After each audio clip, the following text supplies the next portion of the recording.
माँ तारिणी साहित्य संसद पक्षरु द्वितीय वार्षिक उत्सव स्थानीय माँ होटेल कल्याणी मंडपठारे पालित होईछि।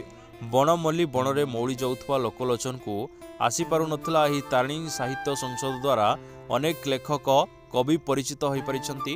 ए उत्सव मुख्य अतिथि भावे जोग देइथिले भाषा तत्वविद स्वप्नील कवि साहित्य रत्न डॉक्टर सुरेंद्रनाथ त्रिपाठी मुख्य वक्ता भावे जोग देइथिले।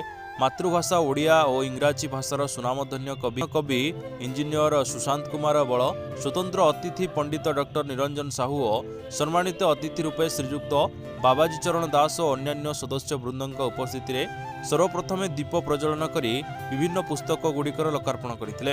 तत्संगे माँ तारिणी नृत्य शिक्षा केन्द्र छात्री माने विभिन्न प्रकार नृत्य परिवेषण करते। प्रधान शिक्षक यूटीएम स्कूल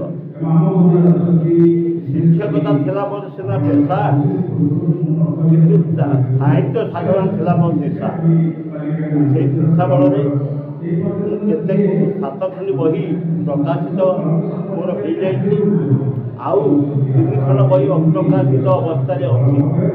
आज घटगाँ माँ तारिणी संसद साहित्य संसद मत जो सम्मान सम्मानित कर विशेष भाव में खुशी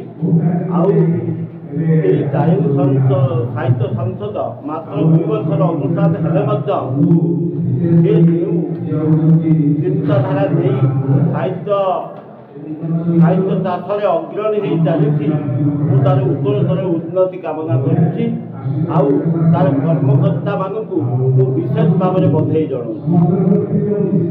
धन्यवाद। परिचय परिचय मो परिचय मो श्री वैष्णवचरण महंत, मो बापा होती स्वर्गत संकर्षण महंत, माँ होती सुभाषिनी महंत, घर डेणुआ पोस्ट ऑफिस मुर्सुआ जिला केन्दुझर। आज आज जो घटगाँ ठारे आज जो साहित्य द्वितीय वार्षिक उत्सव पालन करा साहित्य संसद ए बाबद किसी कहते।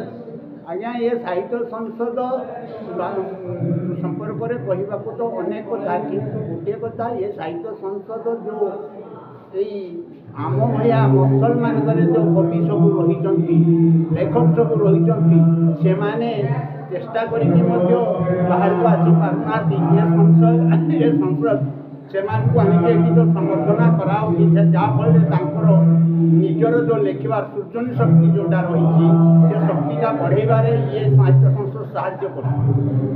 धन्यवाद। केन्दुझर घटगाँ तिलोचन पात्रଙ୍କ रिपोर्ट पवित्र न्यूज ओडिशा।